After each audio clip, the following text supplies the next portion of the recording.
السلام علیکم. عمران یعقوب خان صاحب کے ساتھ ویو پوائنٹ سے میں ہوں زینب جتوئی. ناظرین، پروگرام کے آغاز میں بات کریں گے جہاں ایک طرف امریکی انتظامیہ کی جانب سے یہ کہا جا رہا تھا کہ ہم معاہدے کے قریب ہیں، بہت جلد معاہدہ متوقع ہے، لیکن جو زمینی حقائق ہیں وہ یہ بتا رہے ہیں. سچویشن روم میں ایک اجلاس ہوا صدر ٹرمپ کی صدارت میں، 2 گھنٹے یہ اجلاس جاری رہا، لیکن اس کے باوجود کسی حتمی نتیجے پر نہیں پہنچا جا سکا.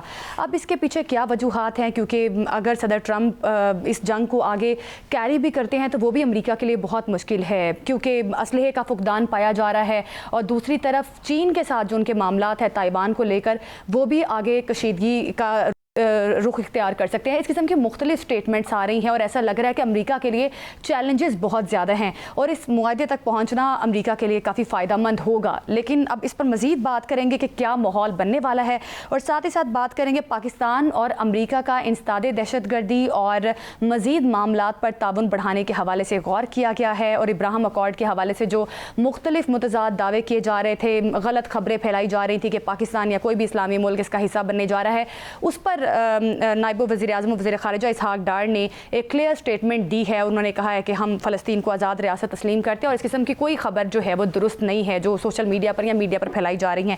اس سارے معاملے پر ہم بات کریں گے. ساتھ ہی ساتھ بات کریں گے بجٹ آنے والا ہے اور اس حوالے سے عوام کی جو امیدیں ہیں اس بجٹ سے کافی حد تک وابستہ ہیں، ان امیدوں پر حکومت کس طرح سے پورا اترتی ہے. اس سارے معاملے کو پروگرام کے آخر میں ڈسکس کریں گے. ناظرین، پروگرام میں سب سے پہلے بات کریں گے ایران امریکہ کے درمیان معاہدہ کسی نتیجے تک نہیں پہنچ سکا. اس کے پیچھے کیا وجوہات ہیں وہ جاننے کی کوشش کریں گے. میجر جنرل ریٹائرڈ رضا محمد دفاعی تجزیہ کار ہمارے ساتھ موجود ہیں. بہت شکریہ آپ کا میجر جنرل ریٹائرڈ رضا محمد صاحب آپ کے وقت کا.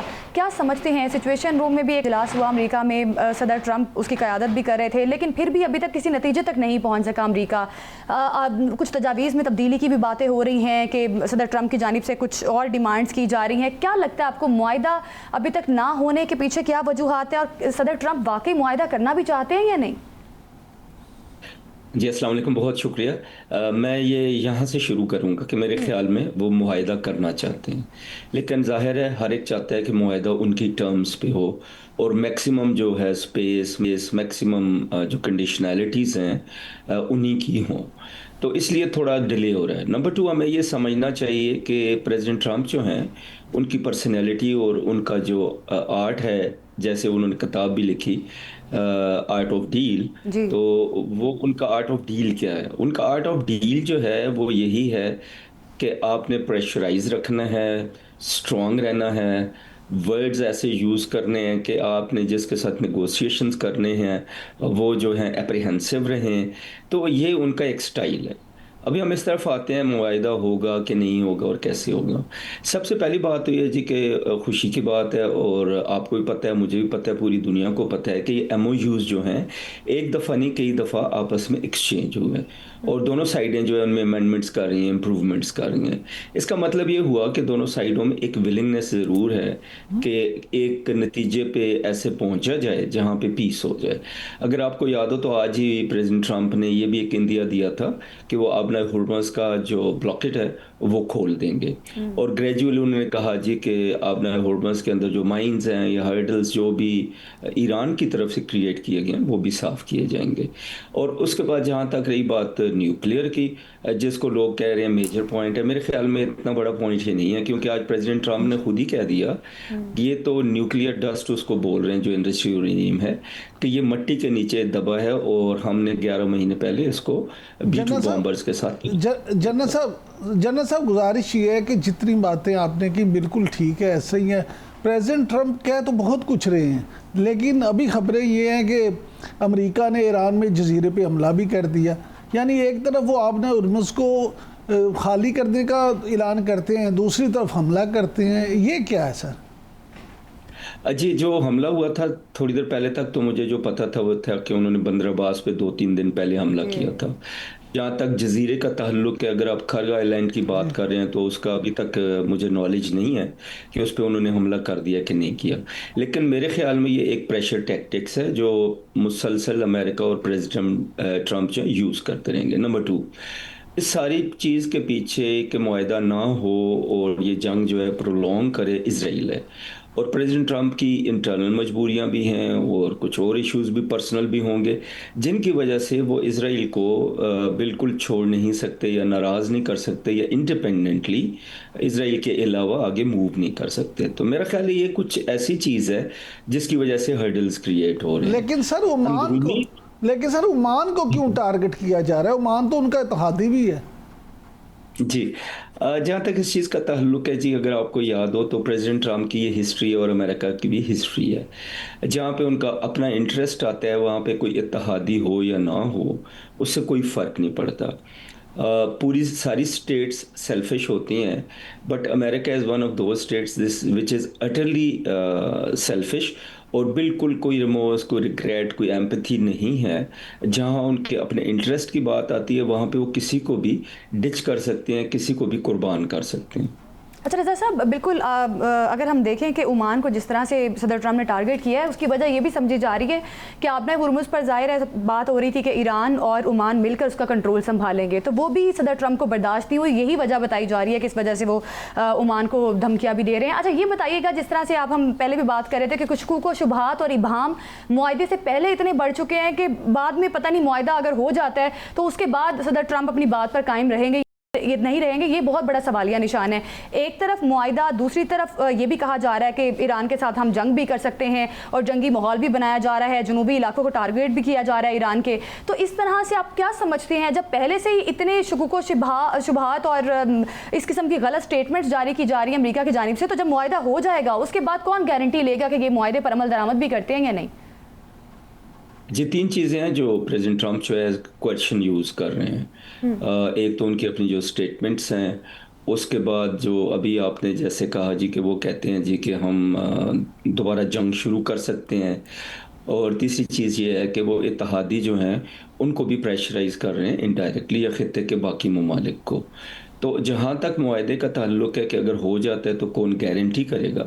سب سے پہلی بات تو یہ کہ گارنٹی جب تک یونائٹڈ نیشن نہیں دے گی، اور یونائٹڈ نیشن میں سیکیورٹی کونسل میں جو بڑی پاورز دوسری ہیں، گریٹ پاورز جیسے چائنا ہے، رشیا ہے، میرے خیال میں جب تک وہ اس معاہدے کو اون نہیں کریں گے اور سیکیورٹی کونسل سے ایک سکہ بند آفیشیل ریزولوشن پاس نہیں ہوگی تو اس کی گارنٹی کوئی بھی نہیں دے سکتا. کیونکہ پریزیڈنٹ ٹرمپ کا ایک ٹریک ریکارڈ ہے، آپ نے دیکھا ہوگا کہ he can go back. جی جنرل صاحب یہ فرمائیے گا کہ بلومبرگ نے جو دعویٰ کیا ہے کہ ایران نے امریکی ایئر بیس پہ جو کویت پہ حملہ کیا، امریکی اڈے پہ، اس میں نہ صرف یہ کہ امریکہ کے بہت سارے فوجی زخمی ہوئے بلکہ بہت زیادہ ان کا جو ہے وہ مالی نقصان بھی ہوا. 2 بڑے قیمتی ڈرون جن میں سے ایک ڈرون کی قیمت $3 کروڑ بتائی جا رہی ہے وہ بھی تباہ ہو گئے. تو یہ جو سارا معاملہ ہے اس کو آپ کس طرح سے دیکھتے ہیں؟ جی جہاں تک بلومبرگ کا تعلق ہے، آپ کو پتہ ہے جی وہ کوئی ایسٹرن یا یہ ورلڈ کے ساؤتھ کا میڈیا نہیں ہے، it is western media, it is their own media. اور بلومبرگ جب کوئی رپورٹ کرتا ہے تو میرا خیال ہے ہمیں اس کی رپورٹ کو بلیو کرنا چاہیے. اور یہ اٹ از کوائٹ لائکلی کہ جو ٹارگیٹنگ ہوئی ہے ایران کی طرف سے اس میں ان کا زیادہ نقصان ہوا. اور ٹارگیٹنگ انہوں نے کیوں کی؟ ظاہر ہے یہ ریٹیلیٹری ٹارگیٹنگ تھی یا پھر یوں کہہ لیں کہ کاؤنٹر اوفینسو تھا جو ایران کے اوپر اٹیک امریکہ نے کیا بندر عباس پہ اور ان کے ڈرون بنانے کی فیکٹریوں پہ اور لانچرز پہ. تو اس کے جواب میں ظاہر ہے ایران نے کہا تھا کہ ہم بھی حملہ کریں گے. تو I think it is kind of tit for tat. And Bloomberg کی اگر رپورٹ ہے تو وہ کافی حد تک صحیح ہو سکتی ہے اگر 100% صحیح نہیں. اچھا سر، وال اسٹریٹ جرنل نے بھی ایک رپورٹ کی ہے، ان کا یہ کہنا ہے کہ ایران امریکہ جنگ میں UAE کی طرف سے بھی ایران پر درجنوں فضائی حملے کیے گئے جو امریکہ اور اسرائیل کے ساتھ مکمل ان کی ہم آہنگی جو ہے اس سے وہ سارے حملے کیے UAE نے. اور انہوں نے ہی، امریکہ اور اسرائیل نے ہی ان کو انٹیلیجنس بھی ان حملوں کے لیے فراہم کی. تو کیا سر آپ سمجھتے ہیں کہ فیوچر میں UAE ایران تنازع بھی کافی بڑھ سکتا ہے؟ جی تھوڑی دیر پہلے مینز کچھ ہفتے پہلے تک UAE اور ایران کے تعلقات میں بہت زیادہ تناؤ تھا. ایران نے بھی ان کے اوپر حملے کیے اور ایران نے جو حملے کیے انہوں نے کہا جی کہ ہم امریکن حملوں کے جواب میں ان کی بیسز کو ٹارگٹ کر رہے ہیں. جب UAE کی طرف سے ہم بات کرتے ہیں اگر حملے ہوئے ہیں تو ڈیفینیٹلی وہ انہوں نے بھی ریٹیلیٹ کیا ہوگا. اور چونکہ وہ امریکہ کے اتحادی ہیں اور اسرائیل بھی ان کی سپورٹ میں ہے، تو اٹ از کوائٹ لائکلی کہ ان کو ٹیکنالوجیکل سپورٹ بھی ملی ہو، ان کو ویپنری کی سپورٹ بھی ملی ہو. ہاؤ ایور اگر آپ غور کریں تو چند ہفتے سے یا ابھی نیئر فیوچر جو نیئر پاس جو ہے تقریباً ہفتہ 10 دن سے یو اے کی ٹون اور ٹینر میں چینج آیا، اور وہ چینج اس لیے آیا میرا خیال ہے انہیں احساس ہوا ہے کہ اگر یہ جنگ بڑھتی ہے تو اس کا فائدہ اسرائیل کو ہی ہوگا، یو اے کو یا خطے کے ممالک کو نہیں ہوگا.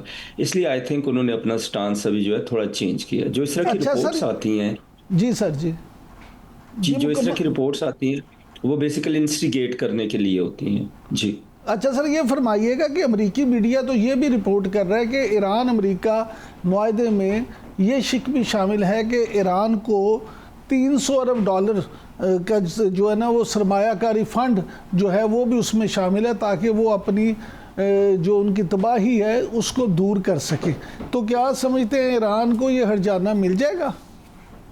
حتمی طور پہ کچھ کہا نہیں جا سکتا جی، میرا خیال یہ گریجولی ہوگا.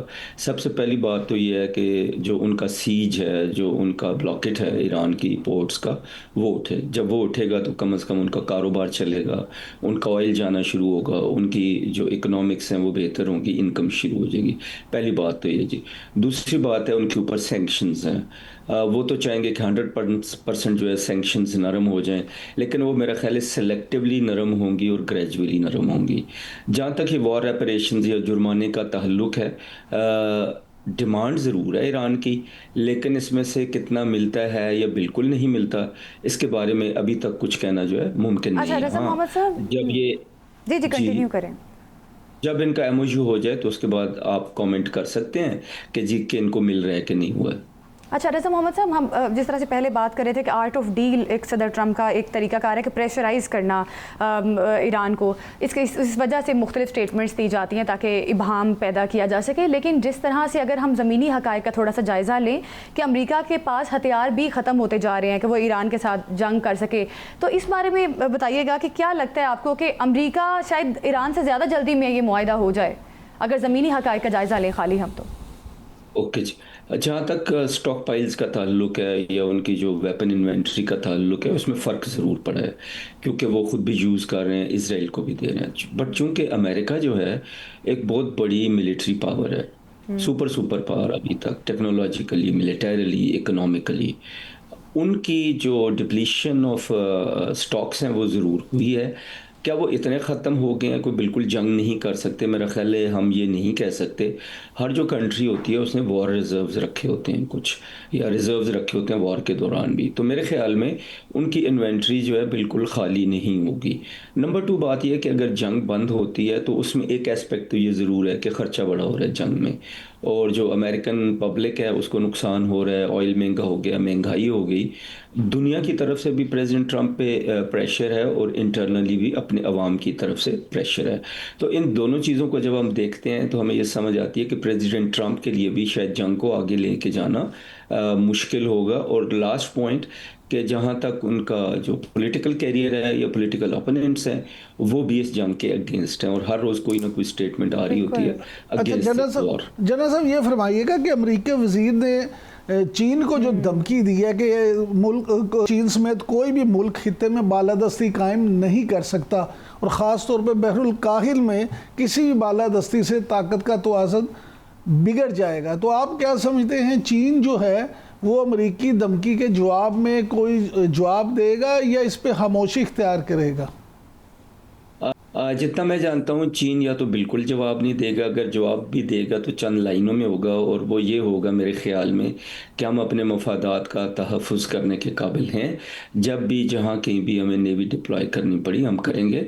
لیکن پہلا جواب ان کا یہ ہوگا کہ ہمارا کوئی ایسا ارادہ نہیں ہے، کیونکہ جو چائنا ہے اس کے جو اسٹریٹجی ہے وہ بہت ہی ڈیفرنٹ ہے. وہ اوفینسو نہیں ہے، ڈیفینسو ہے، اور چائنا کسی بھی وار میں انوالو نہیں ہونا چاہتا جب تک وہ اسٹرانگ ہو کے سپر پاور نہ بن جائے. اور میری یہ پریڈکشن ہے کہ وہ خود سے کوئی جنگ جو ہے وہ شروع نہیں کریں گے. البتہ وہ ایک اچھا بڑا میچیور اور سٹل جو ہے جواب اس کا ضرور دے گی. اچھا سر یہ فرمائیے گا کہ field marshal general Asim Munir صاحب جو ہیں انہوں نے ایک بار پھر واضح کیا کہ دہشت گردی کے سہولت کاروں کے خلاف